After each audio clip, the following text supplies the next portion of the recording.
Livro Entre a Terra e o Céu, por Francisco Cândido Xavier, pelo Espírito André Luiz. 20. Conflitos da alma. Voltando à residência de Amaro, ainda conseguimos observá-lo fora do veículo denso, em conversação com Odila, sob o amparo direto de nosso orientador. A primeira esposa do ferroviário, identificando o marido, provavelmente com o auxílio de Clarencio, abandonara Zulmira por instantes e ajoelhara-se aos seus pés, rogando súplice. Amaro, expulsa, corre com esta mulher de nossa casa. Ela furtou a nossa paz, matou nosso filho, prejudica a Evelina e transtorna-te. Apontando a enferma com terrível olhar, acentuava: por que retens semelhante intrusa? O interpelado, muito triste, esforçava-se por dirigir a atenção no rumo de nosso instrutor, mas talvez, torturado pelo reencontro com a primeira mulher, mal-humorada e enfurecida, perdera a serenidade que lhe caracterizava habitualmente o semblante. Enquanto junto de nós, versando os problemas de ordem moral que lhe absorviam a mente, sustentara calma invejável, com aristocrática penetração nos problemas da vida. Ali, perante a mulher que lhe dominava os sentimentos, revelava-se mais acessível ao desequilíbrio e à conturbação. Mostrava-se interessado em responder às objurgatórias que ouvia. Entretanto, extrema palidez fisionômica denunciava-lhe agora a inibidora emoção. Situado entre Odila e Zulmira, parecia dividir-se entre o amor e a piedade. A genitora de Evelina prosseguia gritando, com inflexão enternecedora. No entanto, imóvel, o marido assemelhava-se a uma estátua viva de dúvida e sofrimento.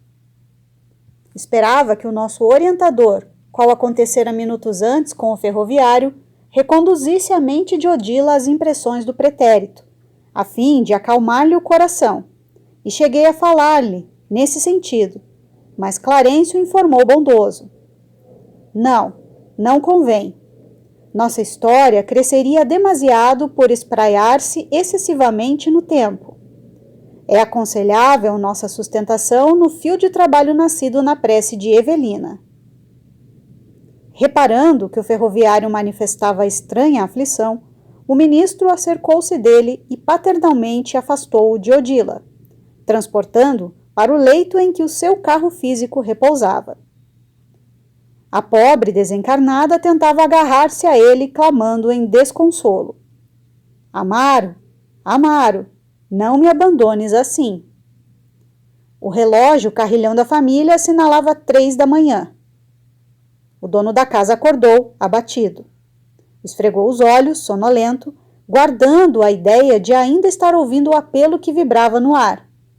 Amaro, Amaro. O abalo do reencontro fora nele muito forte. Na tela mnemônica permanecia tão somente a fase última de sua incursão espiritual, a imagem de Odila que se lhe afigurava implorando socorro. Da palestra que alimentara conosco não restava traço algum. Deixando-o entregue à lembrança fragmentária que lhe assomava a consciência como simples sonho, partimos. A irmã Blandina solicitava-nos concurso imediato em favor do pequeno Júlio, que confiara aos cuidados de Mariana, enquanto nos buscava a companhia. Valendo-me da excursão para o lar da bênção, indaguei do ministro quanto a certo enigma que me feria a imaginação. Esteves, ao tempo da Guerra do Paraguai, sofrera tanto quanto Júlio o suplício do veneno. Por que surgiam em ambos efeitos tão díspares?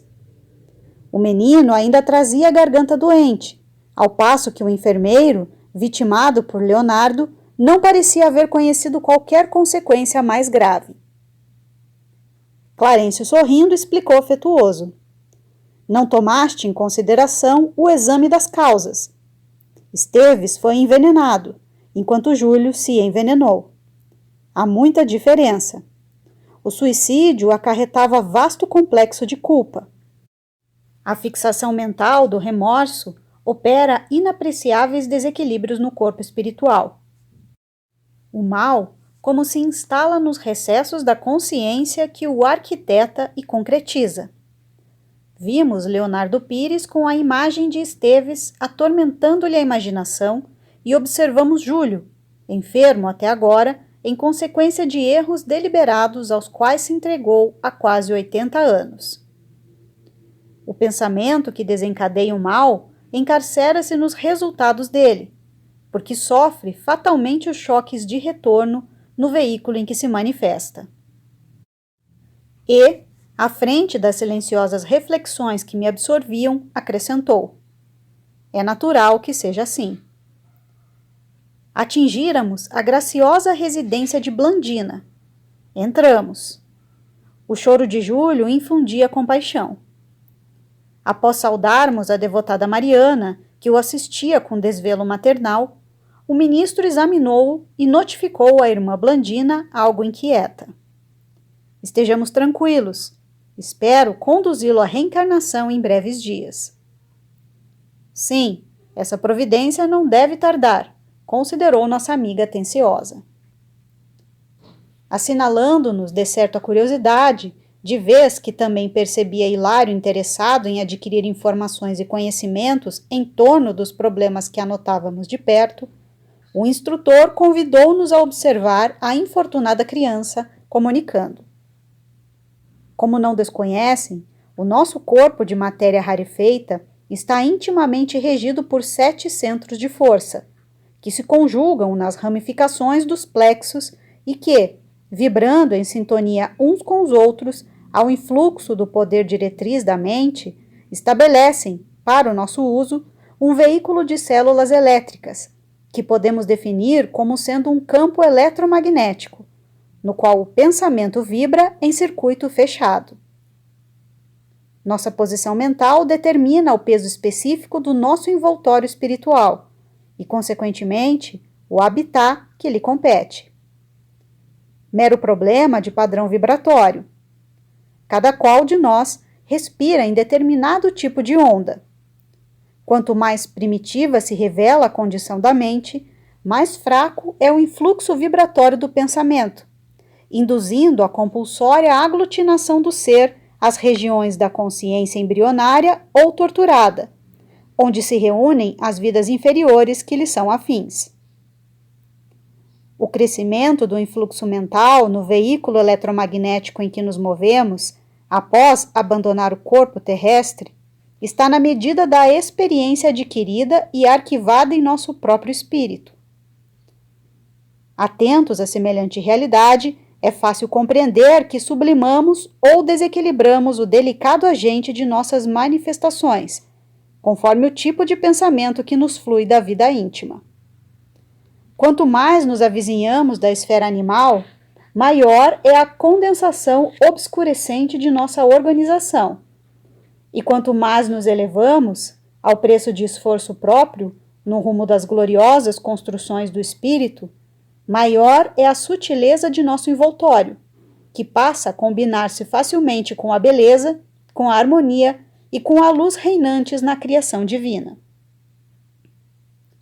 Ouvíamos as preciosas explicações, enlevados, mas Clarencio, reparando que não nos cabia fugir do quadro ambiente, voltou-se para a garganta enferma de Júlio e continuou: não nos afastemos das observações práticas, para estudar com clareza os conflitos da alma.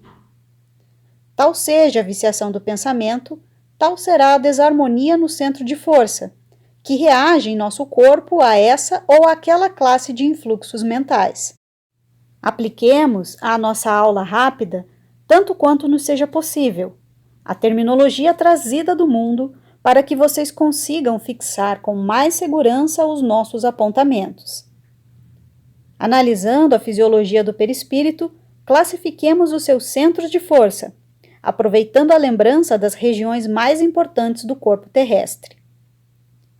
Temos assim, por expressão máxima do veículo que nos serve presentemente, o centro coronário, que na Terra é considerado pela filosofia hindu como sendo o lótus de 1000 pétalas, por ser o mais significativo em razão do seu alto potencial de radiações, de vez que nele assenta a ligação com a mente.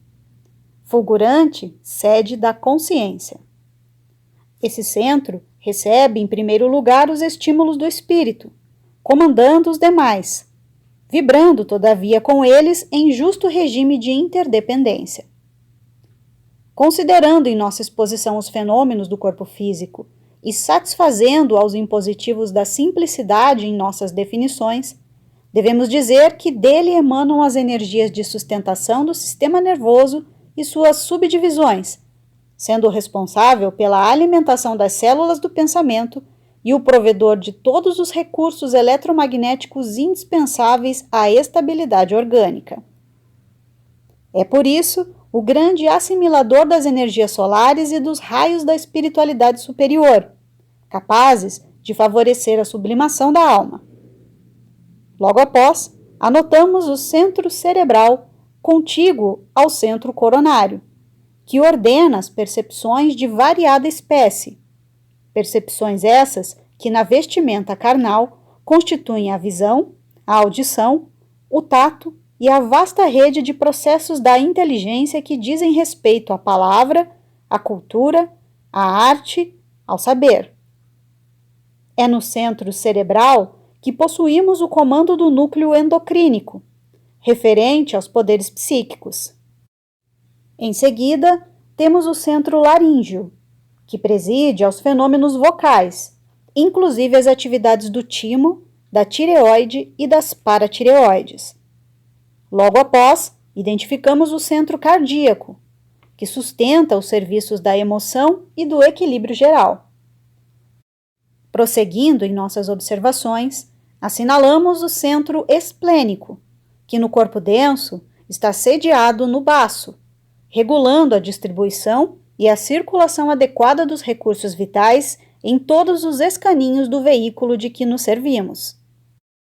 Continuando, identificamos o centro gástrico, que se responsabiliza pela penetração de alimentos e fluidos em nossa organização. E, por fim, temos o centro genésico, em que se localiza o santuário do sexo como templo modelador de formas e estímulos. O instrutor fez pequena pausa de repouso e prosseguiu. Não podemos olvidar, porém, que o nosso veículo sutil, tanto quanto o corpo de carne, é criação mental no caminho evolutivo, tecido com recursos tomados transitoriamente por nós mesmos aos celeiros do universo, vaso de que nos utilizamos para ambientar em nossa individualidade eterna a divina luz da sublimação, com que nos cabe demandar as esferas do espírito puro. Tudo é trabalho da mente no espaço e no tempo, a valer-se de milhares de formas, a fim de purificar-se e santificar-se para a glória divina. Clarencio afagou a garganta doente do menino, dando-nos a ideia de que nela fixava o objeto de nossas lições, e aduziu. Quando a nossa mente, por atos contrários à lei divina, prejudica a harmonia de qualquer um desses fulcros de força de nossa alma, naturalmente se escraviza aos efeitos da ação desequilibrante, obrigando-se ao trabalho de reajuste. No caso de Júlio, observamo-lo como autor da perturbação no centro laríngeo, alteração que se expressa por enfermidade ou desequilíbrio a acompanhá-lo fatalmente à reencarnação. E como sanará ele semelhante deficiência? Perguntei, edificado com os esclarecimentos ouvidos. Com a serenidade invejável de sempre, o ministro ponderou. Nosso Júlio, de atenção encadeada à dor da garganta, constrangido a pensar nela e padecendo-a, recuperar-se-á mentalmente para retificar o tônus vibratório do centro laríngeo, restabelecendo-lhe a normalidade em seu próprio favor. E, de certo, para agravar com mais segurança a elucidação, concluiu. Júlio renascerá num equipamento fisiológico deficitário, que de algum modo lhe retratará a região lesada a que nos reportamos. Sofrerá intensamente do órgão vocal, que sem dúvida se caracterizará por fraca resistência aos assaltos microbianos. E em virtude do nosso amigo haver menosprezado a bênção do corpo físico, será defrontado por lutas terríveis, nas quais aprenderá a valorizá-lo. Em seguida, porém, o instrutor desdobrou várias operações magnéticas a benefício do pequeno enfermo, que se mantinha calmo e, com os agradecimentos das duas solícitas irmãs que nos ouviam atentamente, despedimo-nos de retorno ao nosso domicílio espiritual.